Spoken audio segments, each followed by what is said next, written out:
नमस्कार दोस्तों, राधे राधे। इस वीडियो में अपन रिवीजन करेंगे एडवांस रूलिंग चैप्टर का और उसके साथ ही liability to pay in certain cases and miscellaneous provision chapter का भी हम रिवीजन करेंगे। तो सबसे पहले अपन बात करेंगे एडवांस रूलिंग की। तो एडवांस रूलिंग के केस में दो अथॉरिटीज होती हैं। सबसे पहले अथॉरिटी फॉर एडवांस रूलिंग और उसके डिसीजन के अगेंस्ट अगर आपको जाना है तो फिर appellate authority of advance ruling. Advance ruling क्या होती है? मान लीजिए आप कोई ट्रांजेक्शन कर चुके हो या फिर आपको कोई ट्रांजेक्शन करना है और उसके बारे में आप कुछ चीजें डिसाइड नहीं कर पा रहे हो कि इसमें टैक्स रेट कितना लगेगा, इसकी वैल्यू कितनी होगी, ये वास्तव में सप्लाई होगा या नहीं होगा, या फिर आपको रजिस्ट्रेशन करवाना जरूरी है या नहीं है। ऐसे बहुत सारे केसेस हो सकते हैं जहां पे आपको डाउट हो सकता है। तो आप एडवांस में ही पहले ही अगर आप कोई रूलिंग ले लो, मतलब एक एडवाइस ले लो जजेस की, तो ऐसे केस, ऐसी जो टेक्निक है उसको बोलते हैं एडवांस रूलिंग, जिसमें डिसीजन प्रोवाइड किया जाता है by the authority to applicant. कोई भी क्वेश्चन, कौन से क्वेश्चंस, ये नीचे जो दिए होंगे हैं 7-8 क्वेश्चन, इन क्वेश्चंस पे आपको रूलिंग दी जा सकती है। अब रूलिंग के लिए कौन अप्लाई कर सकता है? रूलिंग के लिए कोई भी बंदा जो कोई भी ट्रांजैक्शन कर रहा है या फिर कर चुका है। मतलब रूलिंग आपने अगर कोई ट्रांजैक्शन ऑलरेडी कर दी है तो उस पर भी ली जा सकती है, या फिर आपको ट्रांजैक्शन एंटर होने वाले हो फ्यूचर में तो उसके लिए भी ली जा सकती है। अगर कोई रजिस्टर्ड है तो वो भी ले सकता है और कोई रजिस्टर्ड नहीं है तो भी रूलिंग ली जा सकती है। अब किन किन क्वेश्चंस पे रूलिंग ली जा सकती है? क्लासिफिकेशन ऑफ गुड्स, कि आपको गुड्स और सर्विसेज को कौन से क्लासिफिकेशन में रखना है, कितनी रेट लगेगी, किस टाइम पे टाइम सप्लाई माना जाएगा, किस टाइम पे कितना वैल्यू ऑफ सप्लाई माना जाएगा, आईटीसी एडमिसेबल होगी कि नहीं होगी, आपकी टैक्स लायबिलिटी कितनी बनेगी, देन रजिस्ट्रेशन रिक्वायर्ड है या नहीं है, आपको ट्रांजेक्शन जो आप कर रहे हो वो सप्लाई कहलाएगा या नहीं कहलाएगा। इन सब क्वेश्चन पे आप रूलिंग ले सकते हो। उसके बाद ऐसे कौन से क्वेश्चन हैं जिन पे रूलिंग नहीं ली जा सकती? तो या तो आपने ऑलरेडी उस पर रूलिंग अंडर कंसिडरेशन है, उस पर ऑलरेडी प्रोसीडिंग चल रही है कोर्ट में, या फिर उस पर ऑलरेडी कोर्ट का हियरिंग हो चुका और प्रोसीडिंग उसमें आ चुका है रिजल्ट, या फिर प्लेस ऑफ सप्लाई अगर डिटरमाइन करना है तो ऐसे में रूलिंग नहीं ली जा सकती। प्लेस ऑफ सप्लाई के केस में एडवांस रूलिंग नहीं ली जा सकती। इसको एडवांस रूलिंग इस पे ली नहीं जा सकती क्योंकि ये सेंट्रल मैटर है कि कौन सा प्लेस ऑफ सप्लाई रखा जाएगा, तो ऐसे केस में इस पे रूलिंग नहीं ली जा सकती। उसके बाद advance authority for advance ruling है या appellate authority for advance ruling है, इसके जो रूलिंग्स हैं वो रूलिंग एप्लीकेबल होंगे ओनली ऑन सच एप्लीकेंट। तो मतलब जिस एप्लीकेंट ने अप्लाई किया है ना जिस मैटर के लिए, उस मैटर पे जो रूलिंग आएगी वो उसी एप्लीकेंट के लिए रिलेवेंट होगी। मान लीजिए अगर कोई दूसरा बंदा सेम टाइप की ट्रांजैक्शन करता है तो ऐसे केस में वो बंदा इस रूलिंग का यूज नहीं कर सकता। जो रूलिंग प्रोनाउंस की गई है वो जिस बंदे ने अप्लाई किया था उसी के लिए की गई है, उसी पे ही अप्लाई होगी, या फिर उसके रिलेटेड जो कंसर्न ऑफिसर या जुरिस्डिक्शनल ऑफिसर है, उसका जो ऑफिसर है उसको एप्लीकेबल होगी। बाकी अगर कोई दूसरा बंदा आके बोलता है कि मैं भी ऐसी ट्रांजैक्शन कर रहा हूं तो ऐसे केस में उसको उस रूलिंग का बेनिफिट नहीं मिलता है। ओके, देन रूलिंग हमेशा के लिए एप्लीकेबल रहेगी। वो जो रूलिंग एक बार प्रोनाउंस कर दी वो हमेशा के लिए रिलेवेंट है अनलेस एंड अनटिल आपके लॉज, फैक्ट और सर्कमस्टांसेस में ही चेंज आ जाता है। मान लीजिए आपने कोई ट्रांजैक्शन करी, उस पर आपने रूलिंग ले ली, आप सिमिलर ट्रांजैक्शन, सेम ट्रांजैक्शन अगले साल भी कर रहे हो तो वो रूलिंग एप्लीकेबल रहेगी। और फिर आप एक ट्रांजैक्शन कर रहे हो बट उसके बीच दौरान लॉ में चेंज हो गया तो ऐसे केस में वो रूलिंग काम नहीं आएगी। देन प्रोसेस कैसे रहेगी एडवांस रूलिंग की? तो सबसे पहले आप अप्लाई करोगे और अथॉरिटी फॉर एडवांस रूलिंग को 5,000 रुपए फीस के साथ। अब उसके साथ ही जैसे ही आप अप्लाई करोगे तो authority for advance ruling officer के पास जाएगा और उसे बोलेगा कि आप रिकॉर्ड्स और इन्फॉर्मेशन दो। फिर दोनों पार्टीज को सुना जाएगा, ऑफिसर्स को भी सुना जाएगा, आपको भी सुना जाएगा, और उसके अकॉर्डिंगली वो डिसाइड करेंगे कि आपकी रूलिंग की जो एप्लीकेशन है वो रिजेक्ट करनी है या एडमिट करनी है। और जो भी है, अगर रूलिंग दी जाएगी तो 90 डेज के अंदर अंदर प्रोनाउंस कर दी जाएगी, 90 दिन के अंदर अंदर डिसाइड कर दिया जाएगा, दोनों पार्टीज को सुना जाएगा। हाँ, अगर रूलिंग में डिफरेंस ऑफ ओपिनियन आ जाता है, डिफरेंस ऑफ ओपिनियन जैसे मान लीजिए 2 जजेस आपकी रूलिंग सुन रहे थे और उन दोनों जजेस में एक तो बोल रहा है कि ऐसा होगा, दूसरा उसके डिफरेंट बोल रहा है, तो ऐसे केस में रूलिंग प्रोनाउंस नहीं की जा सकती। ऐसे केस में वो रूलिंग चली जाएगी किसके पास? Appellant authority for advance ruling. और appellant authority for advance ruling भी अगर किसी कॉमन कंक्लूजन पर नहीं पहुंचता है, अब मान लीजिए अपीलेंट अथॉरिटी एडवांस रूलिंग में भी 2 जज थे, दोनों डिफरेंट ओपिनियन दे रहे हैं, तो ऐसे केस में रूलिंग प्रोनाउंस नहीं की जा सकती। उसके बाद कहीं नहीं जाएगा, रूलिंग प्रोनाउंस नहीं की जाएगी, मना कर दिया जाएगा कि हम रूलिंग नहीं दे सकते। हाँ, और अगर अथॉरिटी फॉर एडवांस रूलिंग से डिफरेंस ओपिनियन था और आप गए appellate authority for advance ruling में, तो ऐसे केस में appellate of authority advance ruling अगर दोनों जजेस डिसाइड कर लेते हैं, दोनों कॉमन कंक्लूजन पे आ जाते हैं, जितने भी जजेस थे कॉमन कंक्लूजन पे हैं, तो ऐसे केस में रूलिंग प्रोनाउंस कर दी जाएगी by the appellant authority for advance ruling. तो appellant authority for advance ruling कब काम आएगा? या तो आप कोई अग्रीव्ड हो by the authority for advance ruling के डिसीजन से, मतलब अथॉरिटी फॉर एडवांस रूलिंग के डिसीजन से अगर आप अग्रीव्ड हो, मतलब आपको पसंद नहीं आया, या फिर अथॉरिटी फॉर एडवांस रूलिंग में डिफरेंस ओपिनियन था, तो ऐसे केस में appellate authority for advance ruling में जा सकते हैं, जो कि अपना 90 डेज के अंदर अंदर रूलिंग सुनाएगा। तो या तो अथॉरिटी फॉर एडवांस रूलिंग के जो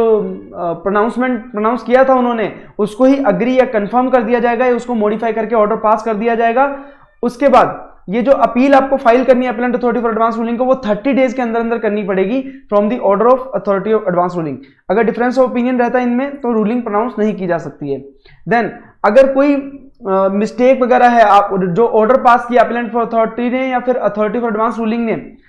तो ऐसे केस में उस ऑर्डर को रेक्टिफाई किया जा सकता है विद इन 6 मंथ, या तो अपने आप उनको कोई गलती मिल गई या फिर उनको नोटिस में लाया गया बाय द एप्लीकेंट और ऑफिसर। देन अगर मान लो आपने रूलिंग कैसे ली है, फ्रॉड करके ली है, या फिर आपने रूलिंग जब लेते टाइम जो डिटेल्स दी थी उसमें आपने फैक्ट्स को छुपाया है या फिर मिस रिप्रेजेंटेशन किया है, तो ऐसे केस में माना जाएगा कि वो जो रूलिंग शुरुआत से दी गई थी वो वॉइड थी, वो काम की नहीं थी, क्योंकि आपने फ्रॉड के बेसिस पे वो रूलिंग ली है, तो वो रूलिंग क्या हो जाएगी, वॉइड अब इनिशियो हो जाएगी। और जब से आपको रूलिंग मिली है और उस रूलिंग से लेके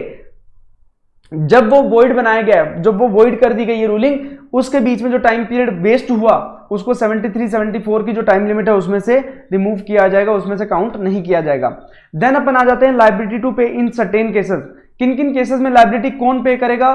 ये हम डिसाइड कर लेंगे इस चैप्टर में। तो अगर मान लीजिए किसी का कोई बिजनेस था, उसने उस बिजनेस को अगर ट्रांसफर कर दिया, तो जब उसने ट्रांसफर किया तो ट्रांसफर से पहले की लायबिलिटी के लिए कौन लायबल है, एक तो जिसने बिजनेस ट्रांसफर किया और एक जिसको बिजनेस ट्रांसफर किया गया, दोनों बोथ जॉइंटली और सेवरली लायबल रहेंगे, समझे। तो अगर कोई बिजनेस ट्रांसफर किया जाता है तो बिजनेस ट्रांसफर होने से पहले की कोई इंटरेस्ट, टैक्स, पेनल्टी वगैरह कुछ अगर लायबिलिटी है तो उसके लिए लायबल रहेगा ट्रांसफरर भी और ट्रांसफरी भी। और अगर है बाद के पीरियड की तो ऐसे केस में ट्रांसफरी लायबल रहेगा जिसको बिजनेस ट्रांसफर किया गया। उसके बाद अगर एजेंट प्रिंसिपल की लायबिलिटी है, कोई एजेंट ने सप्लाई किया प्रिंसिपल के बिहाफ पे या फिर एजेंट ने गुड्स प्रोक्योर किए प्रिंसिपल के बिहाफ पे, ऐसे केस में उसकी टैक्स इंटरेस्ट पेनल्टी की लायबिलिटी किसकी रहेगी, मेनली एजेंट की रहेगी।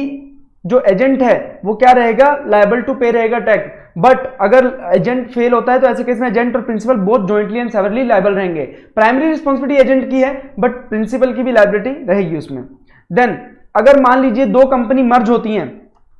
दो कंपनी ए लिमिटेड और बी लिमिटेड मर्ज होकर बनती हैं ए बी लिमिटेड, ठीक है। नॉर्मली होता क्या है, आप आरओसी के पास जाते हो, आरओसी ऑर्डर पास करता है आपके मर्ज होने का। मान लीजिए ऑर्डर पास किया गया 1 अक्टूबर 2022 को, और जो कंपनी मर्ज करी गई है विद इफेक्ट फ्रॉम 1 अप्रैल 2022, तो अब क्या होगा, इन अकाउंटिंग क्या होगा, 1-4 अप्रैल 2022 से ही आपको इफेक्टिवली मर्ज कर दिया गया। भले ही ऑर्डर 1 अक्टूबर को पास हुआ है but effective date of merger क्या रखी गई है, 1 अप्रैल 2022। तो अकाउंटिंग में 1 अप्रैल 2022 के बाद की जितनी भी ट्रांजैक्शन होंगी बिटवीन ए लिमिटेड और बी लिमिटेड वो तो नलिफाई हो जाएंगी, क्योंकि ये तो एक ही कंपनी माना जाएगा 1 अप्रैल के बाद। बट जीएसटी में एक कंपनी कब माना जाएगा, 1/10/2022 जिस दिन ऑर्डर पास हुआ है। तो 1 अप्रैल 2022 से लेके 1/10/2022 तक जितनी भी ट्रांजैक्शन हुई है within A limited and B limited, उसको जीएसटी की नजर में डिफरेंट टैक्सेबल पर्सन में ट्रांजैक्शन माना जाएगा और उसको सप्लाई माना जाएगा, उसके ऊपर लायबिलिटी पे करनी पड़ेगी। उसके बाद बात आ जाती है कि अगर कंपनी लिक्विडेट हो जाती है तो ऐसे केस में क्या रहेगा, अगर कंपनी लिक्विडेट होती है तो लिक्विडेटर अपॉइंट किया जाएगा, तो वो अपनी अपॉइंटमेंट के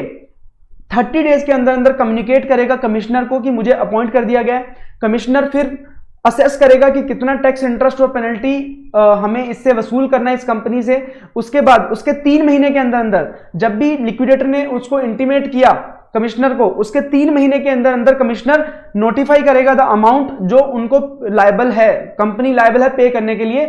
टुवर्ड्स द जीएसटी, ठीक है। अगर मान लीजिए वो प्राइवेट कंपनी थी, वो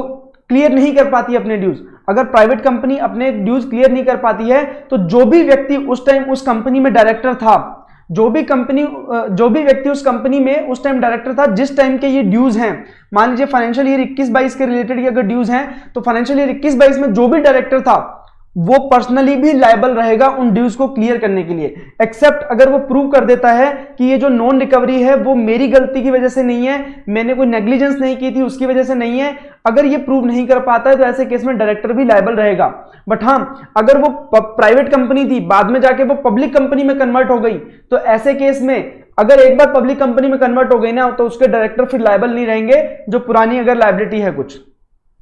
उसके बाद फर्म के केस में लायबिलिटी किसकी रहती है? अगर फर्म की कोई लायबिलिटी है, पार्टनरशिप फर्म या एलएलपी फर्म की कोई लायबिलिटी है, तो ऐसे केस में सब पार्टनर, जितने भी पार्टनर हैं वो जॉइंटली और सेवरली लायबल रहेंगे। और अगर कोई पार्टनर रिटायर होता है तो उसको अपने रिटायरमेंट के 1 महीने के अंदर अंदर वहां का जो कमिश्नर है, ज्यूरिसडिक्शनल कमिश्नर है, उसको इंटीमेट करना पड़ेगा कि मैं छोड़ के जा रहा हूं और मैं 1 महीने के अंदर अंदर इंटीमेट करना है। अगर तो आपने 1 महीने के अंदर अंदर इंटीमेट कर दिया कमिश्नर को कि मैं छोड़ के जा रहा हूं, तो जो रिटायरिंग पार्टनर है वो लायबल रहेगा up to the date of retirement. ठीक है, तो डेट ऑफ रिटायरमेंट तक ही वो लायबल रहेगा। बट अगर उसने 1 महीने के अंदर अंदर कमिश्नर को इंटीमेट नहीं किया कि वो छोड़ के जा रहा है, तो ऐसे केस में जिस दिन तक वो इंटीमेट नहीं करेगा ना कमिश्नर को, तब तक जितना भी टैक्स इंटरेस्ट पेनल्टी होगा उस फर्म का, तो रिटायरिंग पार्टनर भी उसके लिए लायबल रहेगा। भले ही वो रिटायर हो गया बट उसने इंटीमेट नहीं किया कमिश्नर को, तो ऐसे केस में वो भी लायबल रहेगा जब तक वो इंटीमेट नहीं कर देता है। देन अगर कोई बिजनेस कैरी किया जा रहा है by the guardian trustee agent on behalf of minor या इनकैपेसिटेड पर्सन, तो गार्जियन ट्रस्टी एजेंट लायबल रहेंगे। अगर लायबिलिटी रिलेट करती है किसी बिजनेस को जो कि कंट्रोल में है किसके, कोई ट्रस्टी है, कोई रिसीवर मैनेजर है, उसके कंट्रोल में, तो लायबल कौन रहेगा? वो रिसीवर, ट्रस्टी, एडमिनिस्ट्रेटर जनरल जो भी उसके कंट्रोल में है। देन अगर मान लो कोई व्यक्ति की डेथ हो जाती है जो कि लायबल था पे टैक्स इंटरेस्ट पेनल्टी की लायबिलिटी थी उसकी, और वो व्यक्ति मर जाता है, तो ऐसे केस में अगर उसका बिजनेस कंटिन्यू किया जा रहा है, तो जो लीगल रिप्रेजेंटेटिव या अदर पर्सन जो बिजनेस कंटिन्यू कर रहा है वो उस लायबिलिटी को डिस्चार्ज करेगा। और अगर बिजनेस मान लो डिसकंटिन्यू किया जा रहा है, बिजनेस कोई भी आगे जाके कंटिन्यू नहीं करने वाला है, तो ऐसे केस में जो लीगल रिप्रेजेंटेटिव रहेगा उस बंदे का, और उसको जो अमाउंट, उस जो व्यक्ति मृत हो गया है उसकी जो स्टेट है, उसकी जो प्रॉपर्टी है, उससे जितना पैसा है मैक्सिमम उतने तक वो पे करेगा। कौन पे करेगा? Legal representative. देन अगर एचयूएफ का पार्टीशन हो जाता है, तो ऐसे केस में जो भी व्यक्ति उस जॉइंट फैमिली में जो भी थे एचयूएफ में, वो लायबल रहेंगे जॉइंटली और severally up to the separation. ठीक है, अगर कोई फर्म डिसोल्यूट हो जाती है, तो ऐसे केस में अप टू द डिसोल्यूशन जो लायबिलिटी है उसके लिए सारे मेंबर जॉइंटली और सेवरली लायबल रहेंगे। देन अगर गार्जियनशिप और ट्रस्टी टर्मिनेशन हो जाता है, तो ऐसे केस में जो वार्ड और बेनिफिशियरी होगा जिसके बिहाफ पे वो ट्रस्टी और गार्जियनशिप थी, वो भी लायबल टू पे रहेंगे। देन अगर मान लीजिए कोई बिजनेस डिसकंटिन्यू हो जाता है बाय दी फर्म, मान लो कोई पार्टनरशिप फर्म थी, एओपी या एचयूएफ थी, और उनका बिजनेस डिसकंटिन्यू हो जाता है, या फिर पार्टनरशिप फर्म और एओपी और एचयूएफ को डिसोल्यूट किया जाता है, तो ऐसे केस में जिस दिन तक वो डिसोल्यूट हुई है उस दिन तक का जो टैक्स इंटरेस्ट पेनल्टी है उसके लिए every person who was partner member, उसमें जो भी था एचयूएफ या फर्म एओपी में, तो वो जॉइंटली और सेवरली लायबल रहेंगे, मतलब सब लोग लायबल रहेंगे। अब वो चाहे डिटरमाइन पहले कर लिया गया हो बाद में कर लिया हो, मान लो आपने 1/10/2022 को डिसोल्यूट कर दी फर्म, बट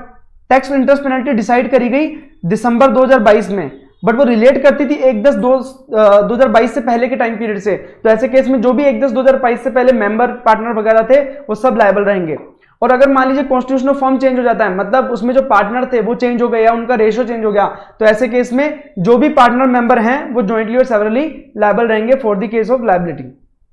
ये बात हो गई लायबिलिटी इन सर्टेन केसेस। अब अपन बात कर लेते हैं मिसलेनियस प्रोविजन की। तो मिसलेनियस प्रोविजन में अगर अपन बात करेंगे तो सबसे पहले जो कंप्लायंस रेटिंग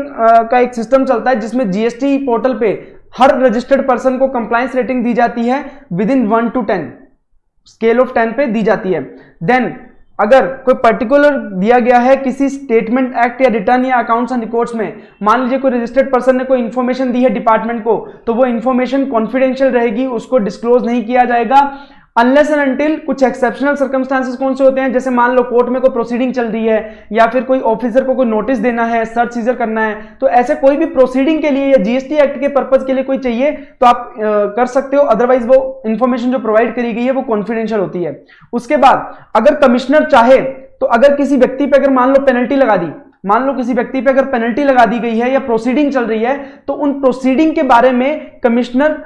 पब्लिक इंटरेस्ट में उसका नाम पब्लिश कर सकता है। मान लीजिए ए लिमिटेड पे कोई प्रोसीडिंग चल रही है, ए लिमिटेड पे कोई प्रोसीडिंग चलती है, पेनल्टी लगाई गई है, तो ऐसे केस में कमिश्नर चाहे तो ए लिमिटेड का नाम डिस्क्लोज कर सकता है पब्लिक इंटरेस्ट में कि इस व्यक्ति पे प्रोसीडिंग चल रही है along with the details of proceeding. ठीक है, बट ये किन केसेस में नहीं किया जा सकता? अगर इस व्यक्ति के पास जो अपील है, अपील करने का टाइम पीरियड है वो अभी तक एग्जॉस्ट नहीं हुआ है, मान लो ए लिमिटेड पे 10 लाख रुपए की पेनल्टी लगा दी, तो ऐसे केस में कमिश्नर चाहे तो पब्लिश करवा सकता है कि ए लिमिटेड पे 10 लाख की पेनल्टी लगाई है इन पब्लिक इंटरेस्ट, बट जब तक इस पेनल्टी के अगेंस्ट इसके पास अपील करने का टाइम है तब तक ये चीज पब्लिश नहीं करवाई जा सकती, या फिर अपील उसने कर दी है और अभी तक डिस्पोज ऑफ नहीं हुए तब तक ये पब्लिश नहीं किया जा सकता। ओके, उसके बाद अगर आपने कोई ऑर्डर, मान लो किसी भी अथॉरिटी ने या किसी भी कोर्ट वगैरह ने ऑर्डर पास किया है या डिसीजन दिया है या कोई सर्टिफिकेट दिया है या फिर कोई नोटिस दिया है या अदर कोई भी डॉक्यूमेंट है, अगर उसमें कोई मिस्टेक रह जाती है जो कि apparent on face of record है, ठीक है, गलती से कोई मिस्टेक रह गई, सामने दिख रही है, अगर ऐसी कोई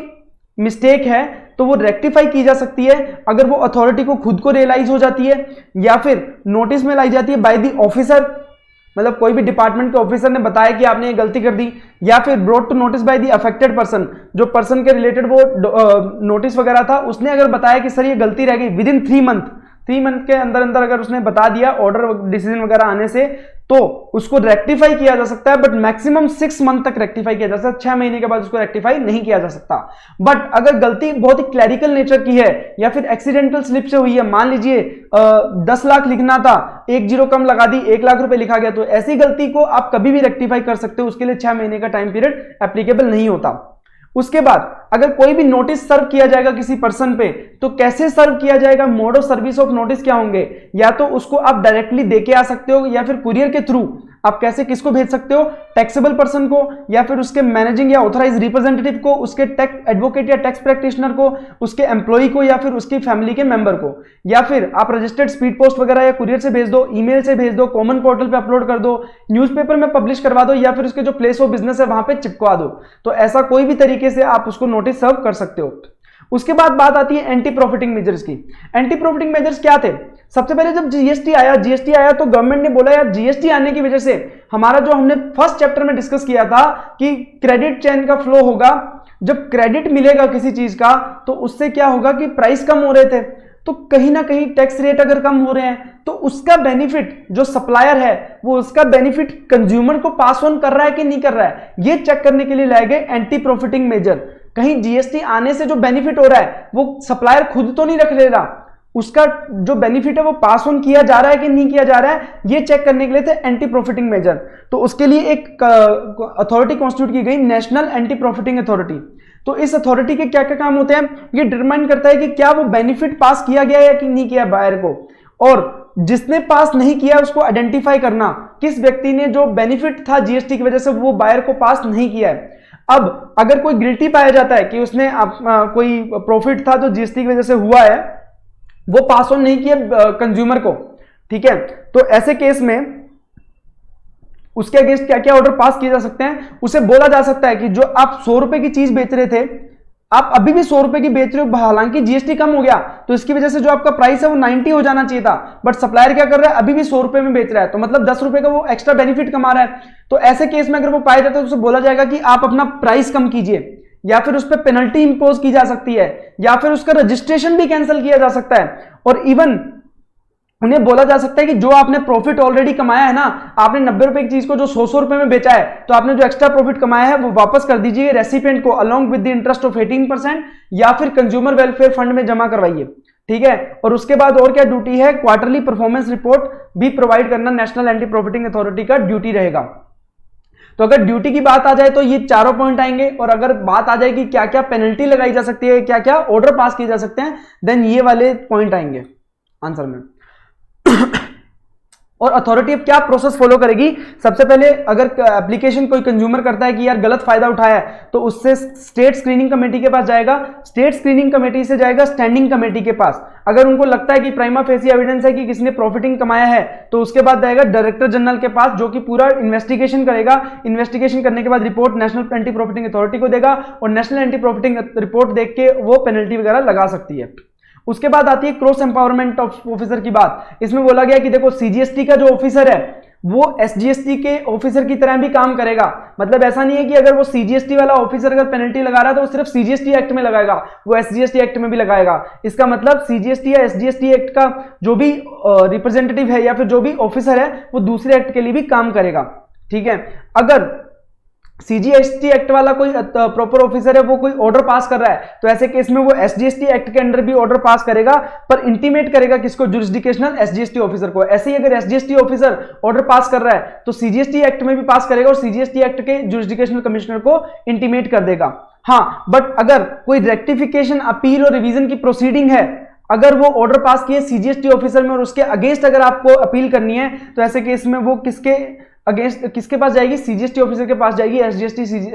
यूटीजीएसटी ऑफिसर के पास नहीं जाएगी। तो इस प्रकार हमने कंप्लीट किए miscellaneous provision, liability in paid to pay in certain cases और एडवांस रूलिंग का चैप्टर। इसके रिलेटेड क्वेश्चन कर लेना, सारे हो जाएंगे। अगर कोई भी दिक्कत आए तो आप डाउट पूछ सकते हो, आपको नंबर मेरा शेयर कर दिया गया है। Thank you so much.